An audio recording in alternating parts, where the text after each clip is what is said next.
What is good, my YouTube friends? I hope you're having an amazing day. Today's video is going to be a tutorial on this makeup look. I haven't done a tutorial in way too long, so I wanted to show you a look that I have been using as a go-to look for me. I don't wear makeup every single day, but when I do, I typically rotate between 3 or 4 looks that are kind of my signature looks. And this is one of them. I really love easy, fresh skin, eyes that you do not have to really be too precise with, and a really bold, fresh lip. I love it. Today's video is sponsored by Sephora, and can we just pause for just a moment? It's sponsored by Sephora, and I'm so grateful that in a million years I could ever work with such a company. So thank you so much to every single person who is watching this video right now, because you are helping me out more than you can imagine with working with such cool brands that I never thought I would ever get a chance to work with. So high five to you. Thank you. Let's do this tutorial. As per usual, I'm going to start off with a primer, and today I'm using the Stila One Step Correct. I don't love this with all my being, but I'm getting through the tube, and it is pretty good for color correcting, so I'm going to start off with that. I've had some pretty bad luck with acne the past couple of weeks, so my go-to has been a color corrector from Becca. It is a pasty light green color, and it's perfect for getting rid of the redness just before I put on my foundation. I find that it's so much easier to cover things properly when it is just color corrected with a good base color. So if you do have a lot of redness or any discoloration from acne, I'd check out a product like this because it works really well for me. For my foundation today, I'm mixing Sephora Collection 10 Hour Wear Perfection Foundation and some of the Giorgio Armani Luminous Silk. I love the Luminous Silk, but I find that I can never find exactly the right color for me. So mixing in this lighter color has been perfect. I'm gonna mix some of that up on the back of my hand.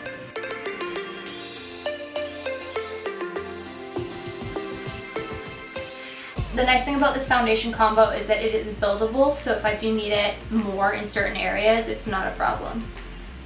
Which is perfect, because that seems to be my life lately. Like, my skin is perfect in the majority of the areas, and I get 1 or 2 really big acne breakouts in one spot that require a lot more attention. That's alright. Next up, I'm going to use the Bye Bye Under Eye from IT Cosmetics to do a bit of color correcting underneath my eyes. I really like this product because it's super pigmented, and I don't really need all that much to brighten up my under eye area. I feel like foundation face is the equivalent of, you know, that meme of people saying that they look like a toad or a frog when they're in like a hairdresser's cape? Foundation face is that for me. I just feel like a thumb. I'm gonna pat that in, and then over top of that, I'm gonna use a couple dots of the NARS Creamy Concealer just to give a little bit more pigment in the area. I like my under eyes to be really bright. Alright, pause. I need to keep everything staying in place. I'm going to use the Makeup Forever HD setting powder. I wouldn't recommend this if you are going to a flash photography event, because this will reflect on camera with a flash, but since I don't plan on taking any flash photos, I'm going to use this today. I just put a bit of it on my hand and pick up my beauty blender. It's still damp, mind you, and I kind of roll it in the powder, and then I press it in my under eye area, and I drag it down the side of my nose as well. It gets a little bit messy, but it's totally worth it. I never used to do this when I put powder on, like the whole baking method. I don't even really know if I would consider this like properly baking, but I found that it's helped so much with my concealer, and having it stay put and not crease, it's been a real lifesaver. So try the technique if you haven't already. I'm gonna leave it like this, and it looks crazy, but I'm gonna move on to the eyes. So the eyes are gonna be super quick. I'm only using a couple products. I'm starting out with Sephora Collection Crayon in Wide Eyed. This is a really light kind of flesh tone color. It reminds me of the Stila Pencil in Topaz. I'm going to draw that all over the inner portion of my lid, and using my finger, I'm going to blend it out. I used the crayon because I wanted to have a lighter colored base and something sticky for the next shadow to stick to, which is the Sephora Collection in What Happens in Vegas. This color is awesome. It's kind of like a goldy, gritty kind of glitter, so I wanted to make sure that there was something tacky for it to stick down to. So just using a flat brush, I'm concentrating the color mainly on my inner corner, but I am dragging it about 1/4 of the way onto the front of my lid.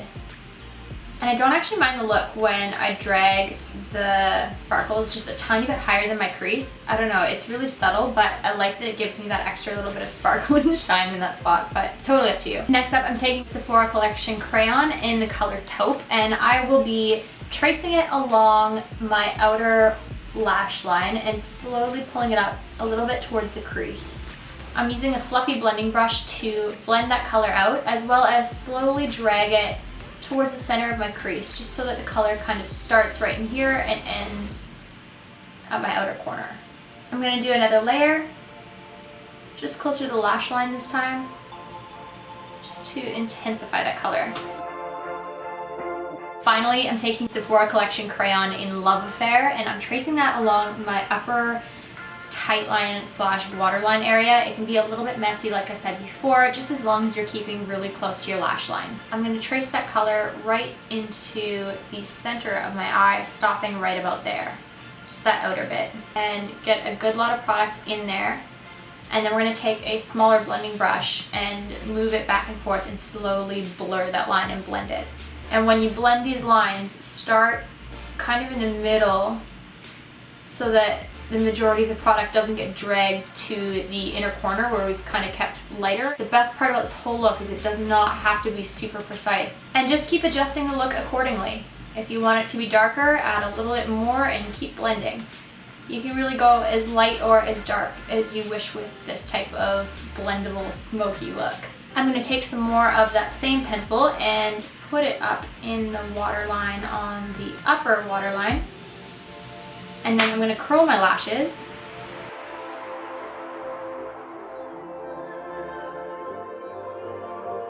So that's the first coat of mascara. The powder on my face is driving me absolutely crazy to look at on camera, and I can only imagine you guys probably feeling the exact same way. So I am going to take a brush and just get rid of it. The reason why you do leave the powder on though for a little bit longer is that so it has time to properly sink and set into your skin. Which is kind of weird and gross when you really think about it, but that's okay. Makes it look good, right? While I'm kind of in my under eye area, I may as well set the under eye fully before I finish off my eyes. I'm going to use the Shade and Light palette. Mine is so old and battered because I use it every single day. And I'm going to grab some of the peachy color and some of the yellowy color and just place that underneath my eyes in the darker spot. Hold please. Peppermint tea. There's nothing better than a good peppermint tea when you need a good peppermint tea. Am I right? A second coat of mascara. I'm going to take my fluffy blending brush and the Shade and Light palette, and using the darker kind of neutrally shade on the far left side, and pick up a little tiny bit of that color and slowly drag it just underneath my waterline, connecting it with the color at the side. And I'm not going to bring it all the way in. Again, I'm just going to do about half and go out from there. And going back into my mascara, I am going to do my bottom lashes. For my daily brows, I don't do too very much. I'm currently in the process of growing them out and bulking, as you may. I've been getting them threaded at a place downtown and I really love it, but I've been trying to let them just kind of grow in between. So I'm going to keep, I think, the integrity of the bushiness and just fill in kind of where I'm missing some hairs along kind of this area through here, and not so much fill in the front area. I'm using the Brow Wiz pencil, by the way. Forgot to say. And I will be setting those with some brow gel. It's the Anastasia gel as well. So that's it for my kind of daily-ish brows. I don't really do too much, and I don't have them like super clean or super sharp. I just kind of keep them rather natural looking, and I prefer that. Let's move on to some bronzer. This is Sephora Collection in medium.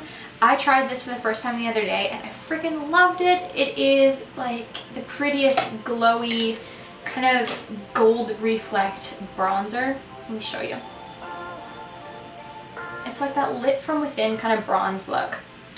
I really like it. I am about to put on the Laura Mercier blush in Tender Mauve. It's a beautiful color. I don't think I've ever used it on camera before, but it is super pigmented and I like the color. So here we go. For this kind of a look and with the lip color that I'm going, I really don't want to do anything too pink with the blush. So that's why I went with this kind of mauvey blush. For my highlight, I'm going in with Becca Opal and just on the high points of my face. I usually don't go crazy for day-to-day looks, but I mean, you never know. Some days you just feel like crazy disco ball highlighter, and I'm all for that too. And whenever I do wear a shirt where you can see my collarbones or my shoulders, I'll always do my shoulders and collarbones. I don't know, I just think it's that added extra little bit of shine. I don't know, I love it, I love it. All right, we are almost done. I'm going to do a lip color and my setting spray. I'm using the Makeup Forever Mist and Fix. This is a new product to me, so we'll see how I like it. I like how it smells and I like the way that it sprays. It feels like it sprays in a much more even, like, rather than a nozzle head that just kind of sprays everywhere, if that makes any sense. That's a nice product. I like that. I like the way it makes my skin look. Woo! I'm going with a dark shade today. I love, love, love doing dark lips with like an easy, fresh face. I think it is so beautiful, and I don't know, I think that it is so put together for the actual effort that you put into it. It looks grand, and you really didn't put that much effort into things, like comparatively, you know what I mean?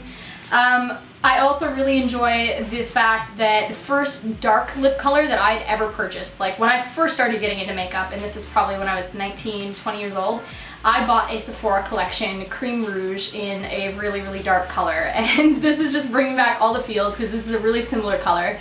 This is the Sephora Collection Cream Lip Stain in, what are you, number 14? Sure, let's go with that. But yeah, it brings back all the memories of my first ever dark lip color.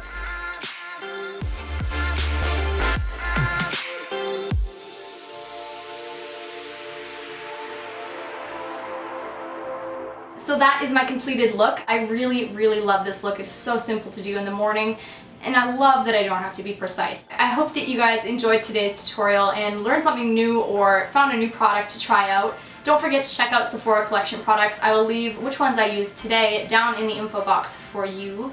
And I think that's everything. Thank you again for watching this video, and I will see you in a new one very soon. Bye!